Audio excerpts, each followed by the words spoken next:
Mga tropa, ito yung mga ginawa ko sa Abu Dhabi nung bumiyahe ako last time. Una ay sa Calipa City.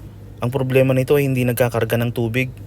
Pag ganito, madalas ang sira ay ang water inlet valve o kung tawagin ay solenoid valve. Sakto naman ang dala kong parts kasi kagabi pa lang tinanong ko na si ate kung ano ba ang problema ng washing machine. Ilang minuto lang ay nakatapos na ako ng isa. Punta naman tayo sa susunod na destination natin. Sa bandang Sultan bin Said the First, basta sinend niya lang yung location. Ang problema naman ng isa na ito ay motor, hindi umiikot ang drum. Mayroon na din tayong dalang parts niyan. Gusto ko kasing masigurado lahat ng pupuntahan ko ngayong araw ay matapos ko din ngayong araw para walang babalikan. Mga ilang minuto lang ay nakatapos na din tayo ulit. Okay na yan, umiikot na. Pwede na tayong pumunta sa susunod. Wala nang pahipahinga, marami pa tayong naka-schedule na gagawin ngayong araw at magkakalayo ang lugar.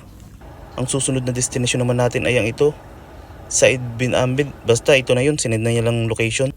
Isang screw lang ang dinala natin paakyat ng building kasi alam na natin kung anong sira nito bago pa tayo umakyat. Itinanong ko na kasi sa kanila. Ganun pa rin, hiniga ulit natin at ginawa. Kinutikot ng konti. Ilang minuto lang ay okay na ulit. Ito, umaandar na ulit siya. Punta na ulit tayo sa susunod.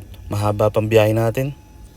Itong mga ginagawa po natin ay hindi natin minamadali at meron po itong warranty.